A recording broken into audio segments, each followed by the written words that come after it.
Olá pessoal, hoje eu vou tentar fazer uma aula bem breve e vou passar também uma atividade para vocês que vai ser baseada nessa explicação de hoje, como também ao assunto que a gente iniciou na aula passada, que foi o Simple Past, certo? Então, para quem não assistiu a aula ainda, né, da semana passada, você pode fazer isso, a aula está salva no YouTube. Eu também vou aqui, né, reenviar o link para vocês, né, para aqueles que faltaram a aula ao vivo, né, eu fiz a gravação da aula. Ok? E hoje nós vamos falar sobre as prepositions, preposições, sobre essas três preposições. Porque quando a gente está falando sobre passado, né, sobre o simple past, é muito comum a gente se referir a datas, certo, a momentos. Então, o que é o simple past? O que é o passado simples? É algo que já aconteceu, um evento que já foi encerrado. Esse evento pode ter acontecido há poucas horas, pode ter acontecido há poucos dias ou há muitos anos, enfim, né? O passado pode ser um passado bem distante ou não, pode ser, por exemplo, algo que você fez de manhã já concluiu, isso já é um passado, certo? Uma ação concluída, eu poderia utilizar a estrutura do simple past, que é o tempo que a gente está estudando, certo? Aí nós vamos ver aqui essas preposições, certo? Essas preposições at, on e in, passando aqui um pouquinho mais para frente, a tradução delas é mais ou menos a mesma, certo? É possível a gente dar essa tradução para todas elas, na verdade. Então, tem momentos que essa tradução pode coincidir mesmo. É possível que a gente encontre também assim, traduções diferentes em determinados momentos, também para cada uma delas, mas que no fundo querem dizer mais ou menos a mesma coisa. Só para vocês terem ideia, por exemplo, a preposição on, deixa eu só me ligar aqui a preposição on, né? Ela significa, como eu falei, na, em, no ou na, né? Em, no ou na. E aí eu posso dizer assim, olha, o livro está na mesa, né? O livro está na mesa. Eu também posso dizer sobre. Então eu dei uma tradução nova que não está aqui, mas se você para para pensar, se eu digo que o livro está na mesa ou sobre a mesa, eu estou falando alguma coisa diferente? Não, eu estou falando da mesma coisa.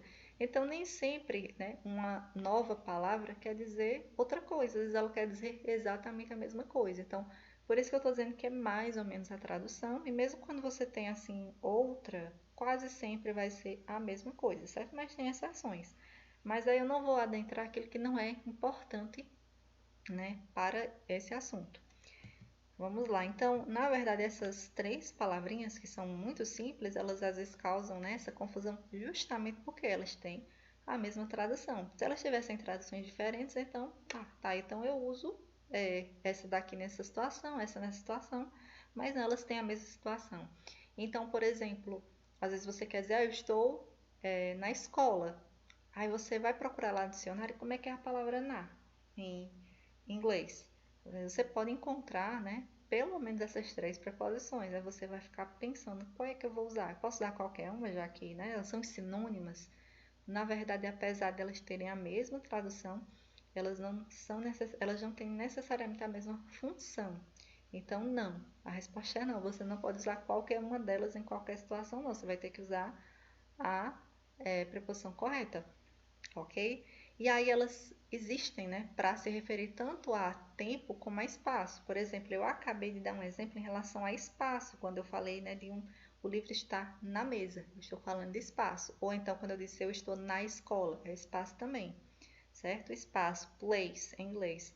Só que aqui a gente vai falar só sobre time, certo? Então a gente vai usar esse na, esse no, esse em somente para falar de espaço, certo? E não de tempo. Aliás, I'm sorry. Eu acabei de dizer uma coisa e me contradisse, né? A gente não vai falar sobre espaço. Eu acabei de dar dois exemplos de espaço, certo? Só que na verdade a gente vai falar delas, né, sendo utilizada dentro da ideia de tempo. Até porque aqui eu trouxe a ideia de tempo, que é o simple past, certo? Então, todos os exemplos que nós veremos serão, né, dentro de tempo. E aí até diminui o assunto, né? Porque eu já apresentei esse assunto também assim, ao mesmo tempo falando das duas coisas. E aí a gente vendo só uma, fica mais fácil. Passando aqui para a explicação in, certo? Perceba que aqui tem um desenho, né, de uma pirâmide. O in está lá embaixo e o at está aqui em cima. Se você olhar o in, ele é mais amplo. Então, imagina assim que ele é mais amplo, ele se refere, se a gente vai falar de tempo, ele sempre vai se referir a espaços de tempo maiores. Qual é a tradução do in, do on, do at? A tradução dessas palavras é in, certo? No ou na. Esse no ou na, como eu disse, na escola, né, na casa, por exemplo, é a mesma coisa do em, mas é só que ela está sendo usada de forma contraída com outra palavra. O que que é isso? É quando a gente pega duas palavras e junta numa só. Isso acontece em inglês, isso acontece em português. Então, para eu não dizer que eu estou em a escola, eu vou dizer que eu estou na escola, mas esse na é o em mais o a, na. E o no é o em mais o o. Eu estou em o clube, eu estou no clube, certo? Então é a mesma coisa, na verdade, certo? Então eu coloquei traduções, mas seria o em, certo? Que às vezes é na e no porque está junto com outra palavra que é o a e o o, certo? O artigo a e o, ok? O in ele vai ser mais amplo, então ele existe para falar de espaços de tempo grande. Então a gente vai pensar de mês para cima. O que está acima de mês, meu povo, em relação a espaço de tempo? Mês, ano, década, século, milênio, seja o que for. Então, a partir de mês, para eu dizer assim, nós estamos em janeiro, como eu disse, a gente vai falar sobre tempo, não sobre espaço. Então, esquece lá na casa, né, na escola, não vamos falar de espaço, não, vamos falar de tempo. Então, quando eu estou falando de tempo, né, por exemplo, em janeiro, em fevereiro, nós estamos em agosto. Então, we are in January, aliás, né, em agosto, em August. Né? No exemplo aqui, January, né? Nós estamos em janeiro. Ou então, ela nasceu em janeiro, eu vou viajar em janeiro. Como é que esse em pode ser qualquer uma dessas preposições? Não, tem que ser o in. Ele é utilizado para unidades de tempo grandes como mês, ano, década, até de mês para cima. Então, tem 1999, 1999, 1999, in 80s, né? Que seria na década de 80. Então, estou falando de mês, ano, década, século, milênio, eu vou usar o que? O N. Aí, se eu quero dizer assim, eu nasci no dia 21 de janeiro, certo? Então, eu vou para a sua casa no sábado, né? Eu disse que a tradução pode ser em, no, na, lembrando que no e na é em, mais esses artigos. Mas tá vendo que tá dentro dessa tradução que eu falei, né? Veja só, o on, ele já tá mais aqui no meio. Então, ele vai falar como se fosse de unidades de tempo médias.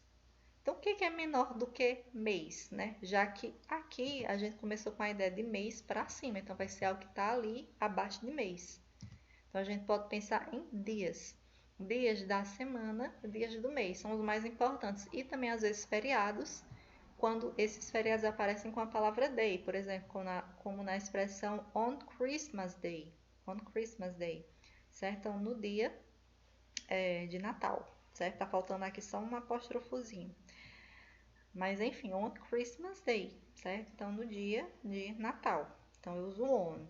E também quando eu falo em dias da semana, como no sábado, então, quando eu uso o dia 21 junto com o mês. Percebeu a diferença? Aqui também a gente tem janeiro, certo? E por que é que eu estou usando o on com janeiro?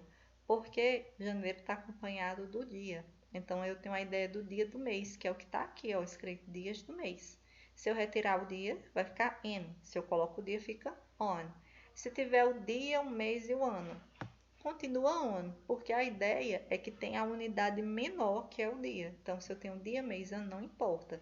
Agora, se eu tiro o dia, deixo o mês e o ano, só o mês, vai ficar o in, certo? Então, temos o on, porque eu tenho o dia do mês, o dia da semana, o dia de feriado. Então, o on é utilizado basicamente para dias, ou seja, unidades de tempo menores do que mês, né? E aí eu tenho por último o at, que está lá em cima, né? Então, seria utilizado para um espaço de tempo ainda menor do que dia. Eu posso dividir o dia em quê, meu povo? Eu posso dividir o dia em horas, certo? Em fases do dia, né? Existe uma parte do dia, por exemplo, uma tarde, né? Por exemplo, aqui é a meia-noite. Ou pode ser uma hora exata, né? Às 7. Horas quebradas também, né? 7h35. Não precisa ser necessariamente uma hora fechada. Então, unidades de tempo pequenas, né? Horas, fases do dia. e também feriados, que talvez seja o que vai confundir um pouquinho, né? Porque pela lógica, feriado já está lá e feriado tem a ver com dia, né? Feriado seria um dia completo. Então, qual vai ser a regra? Se eu usar a palavra they, como está aqui, eu vou usar o on Christmas Day. Já aqui sem o, certo? Sem a palavra day, vai ficar at Christmas. Né? Seria uma exceção, porque se a gente olhar até agora, estava seguindo uma regra, né? Você tem mês, ano, século, né? Mês, ano, década, século. Aí depois o on com dias, dias da semana, dias do mês, dias de feriado. E aqui algo ainda menor do que dia, horas e fases do dia. Mas aí também pegou esses feriados ou data, né, comemorativa. Mas quando não aparecer o nome dia, se aparecer dia, aí você já vai associar o on, que já tem a ver com dia, certo? Dia do mês, dia da semana e dia de feriado. Ok? Então, at Christmas, porque não tem a palavra day. Se eu colocar a palavra day, coloco on. Meia-noite, at midnight. Meio-dia, que é midday, at midday também. Às 7 horas, at, certo? At 7 a.m. Ok? E aí percebam também que às vezes a tradução do at vai variar um pouquinho, né? Como eu falei, às 7, né? Aqui, por exemplo, no Natal, né? Continua esse no, né? Como eu falei, a tradução é em, no e na, né? Mas aí eu disse que vez ou outra a gente pode encontrar assim uma variaçãozinha. Eu lembrei que eu dei até o exemplo, né, do sobre a mesa, por exemplo. Então aqui vai ser às 7. A gente traduz como esse, aquele, em português a gente traduz como aquele a craseado, né? Então às 7 horas, certo? Fica aquele a com a crase, porque é a junção da preposição a mais o artigo as, né? Vai ficar às 7 horas. Ok? Então, aqui, né, nesse caso aqui das horas, varia um pouquinho a tradução, né? Mas você pode ver que na maioria dos casos fica em, no ou na. Ou seja, se você fosse construir uma frase com qualquer uma dessas pequenas expressões de tempo, você iria lá procurar no dicionário, né? Como é que é na, no? Você iria encontrar mais de uma preposição e não saberia qual usar. E talvez pensasse, eu posso usar qualquer uma, porque são sinônimas. Elas não têm a mesma função, certo? Não tem, então. Só recapitulando. Mês, ano, década para cima, você usa o in. Ele é o mais amplo para espaços de tempo grande, a partir de mês. Menor do que mês, dias. Então, se estou falando de dias da semana, dias de feriado com a palavra day, né? Fica bem claro, dias de feriado porque tem a palavra day. Dias do mês, dias da semana, eu uso on. On January 21st, on Saturday, on Christmas Day. O que eu tenho menor do que dias? Horas, fases do dia, certo? At 7 a.m., at midnight e, né, no caso seria uma exceção, datas comemorativas onde não aparece a palavra day. Se aparecer a palavra day, você deixa o on mesmo, certo, pessoal? Então, por hoje é só. See you, take care, bye bye.